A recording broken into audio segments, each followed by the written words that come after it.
Hello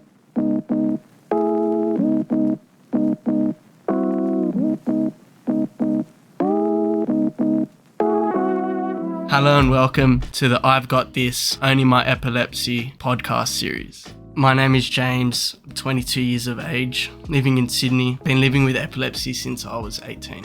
I'm here with Kaitlyn and today's episode is Get Your Freak On, where we talk about epilepsy, relationships and sexual health. I'm Kaitlyn Parrott. I'm a neurologist and epileptologist working in Sydney, and I have a special interest in looking after young people and women with epilepsy as they navigate different periods in their lives.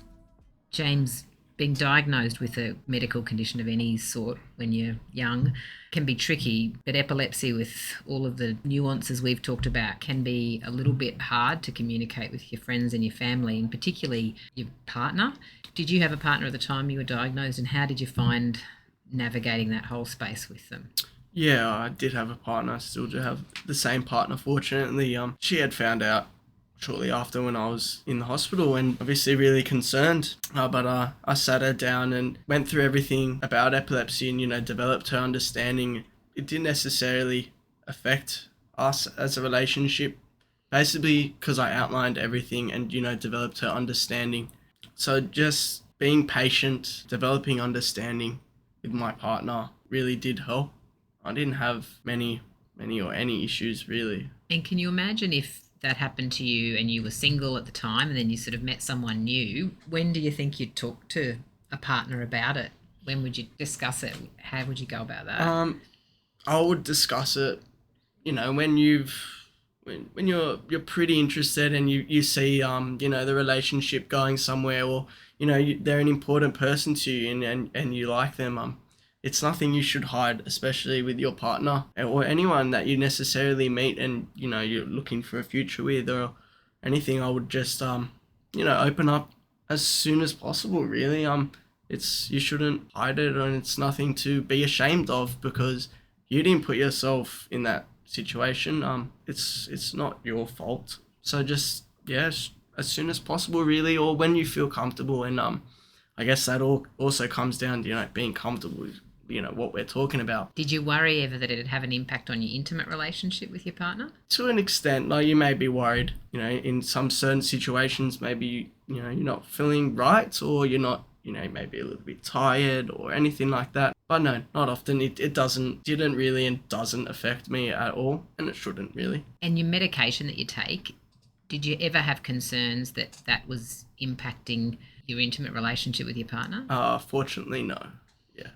Yeah, and that's a great thing. And most of the time, medication doesn't. But it's one important thing, particularly for young people, to be aware of, is that sometimes it's a low risk, but some people can have problems with their sexual function as a consequence of medications. And it might not be something you kind of think, oh, that's from the medication, or might not be something you feel comfortable raising with your neurologist or your doctor.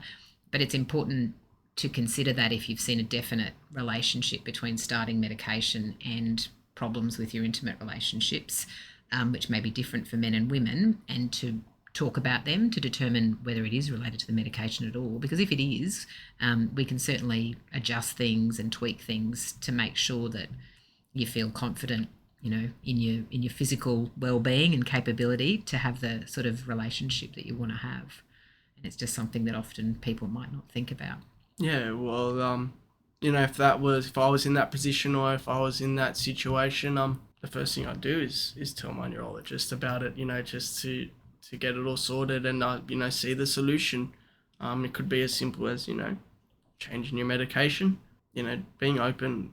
I'm always here saying be open and be positive, but that's the best way to get help and to, push through things. You're absolutely right, because those sorts of issues with maybe forming relationships or intimacy may be related to medication uncommonly, but they may also be related to anxiety around the diagnosis or worrying about, whether you might have a seizure during sex or something like that. And so being open and dissecting what could be impacting your relationships in a negative way is super important. But sometimes it's the elephant in the room because we're all a bit, kind of reluctant sometimes to talk openly about these things. So what you say is exactly true. Even if you've only met your neurologist a few times, we're here to talk about all of those things, and we talk about it all the time. So it's not anything to be reluctant or embarrassed to discuss. And whether it's medicine or anxiety or trying to adjust to everything, that's what we're here to try to make right, so that you can go ahead and get out there and meet people and have the relationships that you want to have. The issues that men and women face in this space can be quite different. And that's why we're very fortunate to also have Ingrid and Rosie talking about the challenges that young women living with epilepsy can face with regards to their medications and potential impact on their contraception and family planning in the future. For a women's perspective, I'm Rosie and I'm here with Professor Ingrid Sheffer. When I was maybe 13, when one of the first times I was seeing my neurologist, they talked to me about contraception, or they're like, when you're thinking about getting pregnant, and then kind of gave all this information that you can't be on this medication, etc. And I remember being like, what? Like, I was very shocked that they were bringing that up when I was quite young. And I thought, out of all the things that epilepsy the ways it was going to impact my life at that moment, contraception and pregnancy was like a million miles away. And so it was a little bit confronting when a neurologist who you haven't maybe been seeing for a while brings that up, because you're not thinking about that. And then suddenly you're like, wait, should I be thinking about that, when you're quite young? And so I think that I probably wish that I didn't get that conversation when I was so young. But I guess as a neurologist, when do you think it's important to start talking about reproductive plans? Because, especially being on some medications, maybe that will impact pregnancy, when should sort of that conversation start with your patients? Look, that's a really great question, Rosie. I think it's really interesting to hear your perspective about getting it too young. And I start it from we talk about women of childbearing age. So strictly, that's when you get your period, which is when you're 12 years old. And you see an awful lot of girls, they almost go red when you start talking about it. And their parents are shocked, my little baby's nowhere near pregnancy. But the problem for us as doctors is some girls get pregnant at 15 and you can't pick them. You can't say this one will and that one won't. So you're left having to give that information. But I make a point of then reiterating it every year or two as you watch that young lady blossom into a young woman. And then at the right time, they hear it and they don't go red quite as much. And you also need to sort of get them to own this issue, because, as you said, it's nothing that you've even thought about. It seems like light years away having children. And thankfully, it usually is, but you just can't pick the one where it might not be. So I do raise it from childbearing age. I also start to change the drugs over. So there are some anti-seizure medicines that have major risks of teratogenicity, a big word, but it means damage to the baby. And that's a real worry.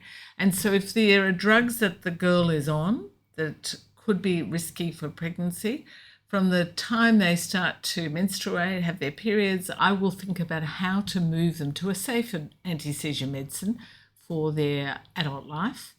And that may come with some risks of seizures coming back, etc. And so I think very carefully about the strategy about getting them driving. So I will try maybe when they're 15, before they can even think about driving at 18, to move them to a safer drug. But sometimes that's a real balancing act and you can't always get them off the drug that works best for them. Then you have to deal with the issue of the safety for a baby if and when they fall pregnant. I found that there's a lot of conflicting information out there about medications and what's safe to be on and contraception. I assume it's very important to bring it up with your neurologist. As a patient, if maybe you haven't seen your neurologist for that long and you don't feel like you have a really great relationship, or you're a bit, Shy. embarrassed or shy to bring it up, what advice would you give? Because it obviously is a very important topic and it's, about your health, but what advice would you give to bring it up and help them so that they don't feel as embarrassed talking about it? Really important question. So There are a few things I would advise. One is to go in with a list. If you have a list and say, I've got these things, and then if you want to leave it till later in the consultation, maybe not walk in and ask the first thing, but maybe the fifth thing. And then you can say, oh, also I wanted to touch on this with you and just get your advice. That's a good idea. And the neurologist should be, the major person. But your GP can also help you. And there are also a lot of community bodies that will have information and people that can talk you through it. But I think your neurologist is the most important in getting this right. And then the gynecologist obstetrician is also a useful resource for this. So there are numerous ways you can try and get the information and decipher what you can see on the internet and work out what really relates to you. So did you find that your periods impacted your epilepsy at all? No, because I got diagnosed pretty much the same time that I started getting my period. So I don't know whether it made them better or worse or any impact on them. But I would be interested to know whether they can have an impact. Well, I find lots of women come along and they think that their periods are making their seizures worse. So either just before their period or at the time of their period. And it's very common. I think the human condition is we want to blame something. And maybe it's these rotten periods women have to have that could make your epilepsy worse. So what I do then is I get them to keep a seizure diary, which is just a piece of paper, much better than all the apps because you can see it very clearly, 6 months on each side. And I get them to draw a red line when they have their periods. And then we actually look at the correlation. And 99 times out of 100, there's no correlation. It's just us wanting to say, why is my epilepsy worse at the moment? Now, if there is a correlation, there's things we can do about that. Looking back, I probably did find that because I get more tired on my period and then being tired used to increase Trigger my chance seizures. of seizures. There probably was it. So your point is right. I mean, the biggest trigger to seizures is stress and fatigue. Mm-hmm. And often when one is premenstrual or menstrual, one might be a bit more tired and that could trigger seizures. But like I said, when you look at it objectively, often they don't really have this around menstruation increase in seizures, but rarely they do, and then we have to think about it very carefully. Contraception's always a challenge. What would you say is the best method for women? I think the best thing is to talk about it with your GP. It's really not the province of the neurologist, but there are a whole lot of different ways you can use contraception. Obviously, the contraceptive pill is the most common, and that can work very well. But in addition to that, there are intrauterine devices that you can also use, and they can mean you might not have a period for 5 years, which lots of women would welcome. So I think it is a complex discussion.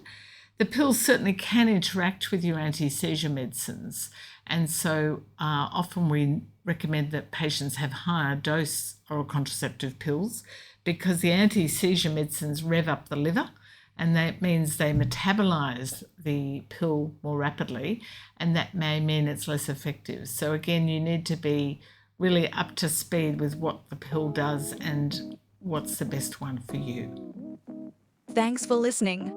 Don't forget to share and subscribe so you can catch our next episode, Let It Go, where Rosie and Ingrid discuss the role parents have in managing epilepsy. This podcast has been produced by Lateral Connections with support from ASI Australia. The information in this podcast is general in nature and not intended to replace the advice of healthcare professionals. Please see your healthcare professional for any specific advice.